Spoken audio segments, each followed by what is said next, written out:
Hey everyone! Welcome back to Story Hive. Don't forget to hit that subscribe button and ring the bell so you never miss an update. Let's jump into today's story.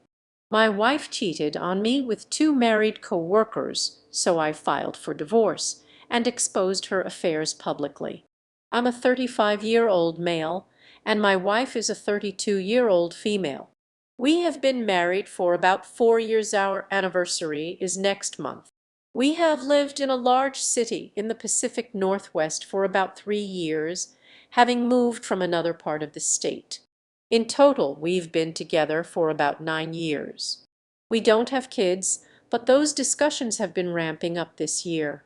We've had our share of downs over the years, and there have been instances when I've felt uncomfortable with some of my wife's male friends. While she was in grad school and throughout her career, I don't think I'm insecure. But the flirting and what now seems to be triangulation, almost as if she was trying to make me jealous, might make some sense now. It has led to fights and disagreements, and she has a history of mood swings, some depression, and ADHD. She currently works at a large sales and marketing firm, while I'm in engineering.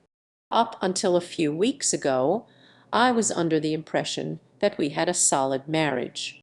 Our sex life seemed normal, and although she makes more money than I do, I never thought it was an issue. I've noticed that the fights have increased over the past 18 months. She's lost a lot of weight. She is small but went from that to skin and bones, hardly eating much. I think I know why. 2 weeks ago, I received an anonymous text message from someone who works with her. The sender did not identify themselves, but given the information in the text, I'm pretty sure I know who it is. A good work friend of my wife's who is married and whom we socialize with as couples. The text came in two parts, expressing a lot of sympathy for me and saying that I deserve to know what's going on. In short, according to the sender, my wife has been having a long-term affair for over a year with a good gay friend of hers at work. He's 10 years older than her, married, and has a child. Apparently, they expressed love for each other and spent a lot of time together unbeknownst to me. As if that's not bad enough, that affair was going on for a few months. Someone at my wife's office caught them in an empty office one afternoon having sex and reported it to HR. It turned into a mess, and all three of them had to speak to HR. The two guys didn't know about each other, and it supposedly got ugly between them. My wife is likely getting fired along with the guy she got caught with. As you can imagine, I'm barely holding it together. We've had family at our house, so I've kept myself under control. My wife does not yet know that I received the texts, and she also hasn't mentioned any of this to me, despite lying repeatedly over the past year about the guy with whom she had the longer affair. I sensed something was off and mentioned it several times, but she told me I was being weird and that they were just friends, so I dropped it. We have different cell plans, but I figured out her password and saw all the texting and photo texts between the people I have now identified as her affair partners. It was sickening. There are also a large number of texts with another number, but I couldn't figure out who it was. I just know it's not any of her close girlfriends because I have their numbers. I feel lost and like an idiot. It's the holidays and family is here, so I'm keeping a brave face. But once they leave after New Year's Eve, I just don't know where to start. I can't even understand what's going on with this serial cheating, all the lying and manipulation. Is there any coming back from this? For those of you who have been down this road, what do I do next? I feel like I'm going to lose it any second, and I appreciate any advice regardless of how harsh it might be. Looks like Santa's not the only one coming to town this holiday season. Seems like your wife's been hosting her own little naughty list party, complete with workplace shenanigans and surprise affairs. Who needs mistletoe when you've got office desks? Forget about decking the halls. It's time to deck the halls with caution tape and divorce papers. As for those anonymous texts, it's like a festive gift exchange of betrayal and deceit. Just remember, it's the season to be jolly, even if your wife's been busy spreading more than just holiday cheer. So grab a glass of eggnog, take a deep breath, and prepare yourself. Who knew our space could be so eventful? Update. Thank you to everyone who has responded and reached out. It's been helpful and kind. I thought a lot about what everyone said and ended up trying to sync my work iPad with her phone, and it mostly worked. I got a chance when she went outside for a bit with her nieces and nephews and left her phone charging in our bedroom. I got lucky with the password was more obvious than I would have thought. Things were as bad as I imagined. Based on what I could recover and the anonymous text, whoever tipped me off was clearly being truthful. I recovered archived WhatsApp. I'll summarize as best I can because what I saw disgusted me and will probably traumatize me for a while. My wife was definitely sleeping with both co-workers and neither seemed aware. Apparently, the long-term guy really liked her, but their recent communications got icy. My wife seems pissed that he disclosed the truth about their relationship as part of the HR process several weeks ago. Around the time I found out, and probably around when the HR issue kicked off, she was telling him how much she loved him. But then a week later, she's telling him she needs space and isn't sure, etc. The archived messages I could recover go back well into 2022. They are sexually graphic, include pics, details, etc., and always included "I love you" on both sides. The short-term guy, the much older one, is worried about his job, but also keeps trying to get her to meet to hook up. She seems to keep her distance, but some of their chats only going back to September are definitely sexual, expressing sexual wants, etc. It seems less frequent than with the long-term guy, not all that emotional. She also complained to him about the long-term guy making her life complicated, a direct quote, even though it seems the long-term guy wasn't the one who caught them. So I'm not sure how he found out. Here's what I ended up doing. I called my boss and explained what I could muster up, and I asked for a few weeks off. He was very understanding and gave me 3 weeks to sort things out and get away. My wife went out shopping and to a movie with her sister on Friday, and that's when I bailed. I packed up all the clothes I needed, wanted, essential electronics, and a few random items, loading up my truck with about 4 duffel bags and a few boxes. I spoke with her dad and spilled the beans, telling him what was going on. He was angry and incredulous at first, but when I shared some of the messages with him, the most PG rated I could find, he sort of broke down. He gave me a hug, and I told him I'd be staying with friends out of town who live about an hour away. Reading those messages felt like I was outside looking through a window of a love triangle movie that turned into a horror movie because it's my wife leading this second life. I'm emotionally exhausted. I feel sick, and I cannot wrap my head around how someone could act this way.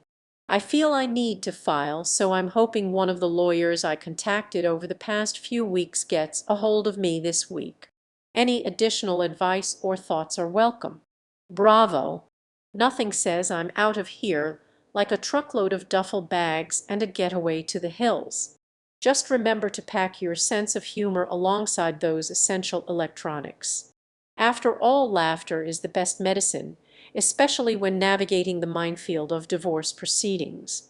Update 2.